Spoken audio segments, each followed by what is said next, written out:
Assalamualaikum warahmatullahi wabarakatuh. Perkenalkan, nama saya Asna Fitratul Muwahidah. Di sini saya mewakili kelompok 3 yang beranggotakan 1. Asna Fitratul Muwahidah, 2. Siska Salsabila.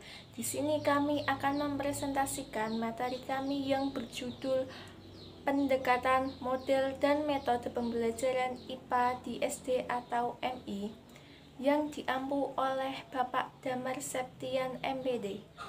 Langsung saja.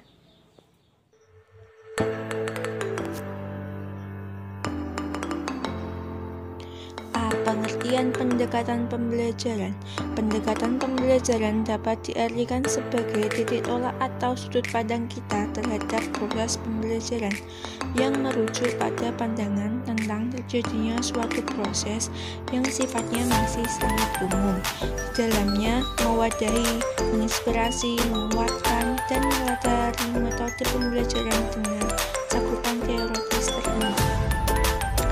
Macam-macam pendekatan dalam pembelajaran. 1. Pendekatan konsep. 2. Pendekatan lingkungan. 3.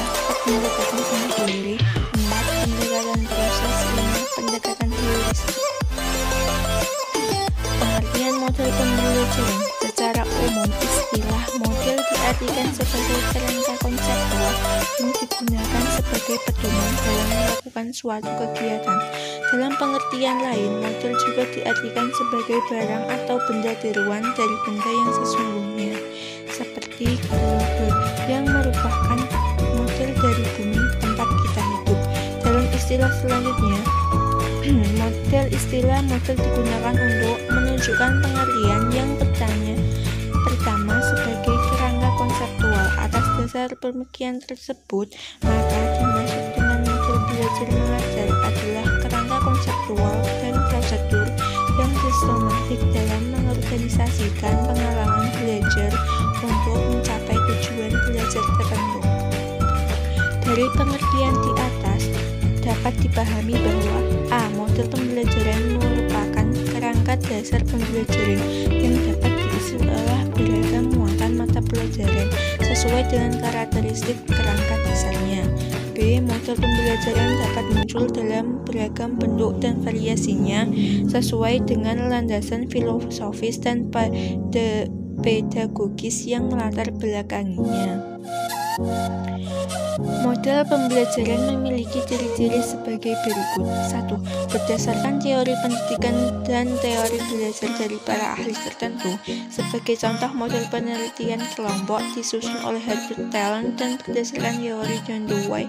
Model ini dirancang untuk melatih partisipasi dalam kelompok secara demokratis. 2. Mempunyai misi atau tujuan pendidikan tertentu. Misalnya, model berpikir induktif dirancang untuk mengembangkan proses berpikir induktif. 3. Dapat dijadikan pedoman untuk memperbaikan kegiatan belajar mengajar di kelas. Misalnya, model sintetik dirancang untuk memperbaiki kreativitas dalam pembelajaran mengarang. 4. Membentuk persiapan mengajar atau desain instruksional dengan pedoman model pembelajaran yang dipilihnya. Jenis model pembelajaran. Dalam pembelajaran, guru diharapkan mampu memilih model pembelajaran yang sesuai dengan materi yang diajarkan, di mana dalam pemilihan model pembelajaran meliputi pendekatan suatu model pembelajaran yang luas dan menyeluruh. Misalnya pada model pembelajaran berdasarkan masalah. Kelompok-kelompok kecil siswa bekerja sama memecahkan suatu masalah yang telah disepakati oleh siswa dan guru.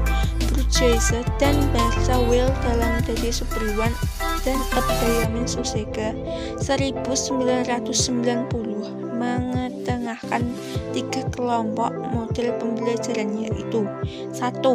Model pemrosesan informasi. 2. Model personal. 3. Model interaksi sosial. Metode belajar mengajar. A. Pengertian metode mengajar. Metode mengajar adalah suatu pengetahuan tentang cara-cara mengajar yang dipergunakan oleh seorang guru atau instruktur. B. Macam-macam metode mengajar. 1. metode ceramah. Metode ceramah merupakan suatu metode yang digunakan untuk menjelaskan materi secara verbal dan biasanya memiliki alat bantu visual. Hubungan guru dengan anak didik lebih banyak bersifat lisan. 2. Metode tanya jawab. Metode tanya jawab adalah suatu cara pengelolaan pembelajaran dengan menghasilkan pertanyaan-pertanyaan yang mengarahkan siswa memahami materi tersebut. 3. Metode diskusi adalah suatu kegiatan kelompok dalam memecahkan masalah untuk mengambil kesimpulan. 4. Metode pemberian tugas adalah cara mengajar atau cara penyajian materi melalui penugasan siswa untuk melakukan suatu pekerjaan. Yang terakhir, metode demonstrasi. Metode penyajian pelajaran dengan memperagakan dan mempertunjukkan kepada siswa tentang suatu proses, situasi atau benda tertentu, baik sebenarnya atau hanya sekadar tiruan. Kesimpulan, setiap guru harus mampu mengembangkan model-model pembelajaran yang berorientasi pada peningkatan intensitas keterlibatan siswa secara efektif di dalam proses pembelajaran. Pengembangan model pembelajaran yang tepat pada dasarnya bertujuan untuk menciptakan kondisi pembelajaran yang memungkinkan siswa dapat belajar secara aktif dan menyenangkan sehingga siswa dapat meraih hasil belajar dan prestasi yang optimal. Sekian dari saya, kurang lebihnya saya mohon maaf. Assalamualaikum warahmatullahi wabarakatuh.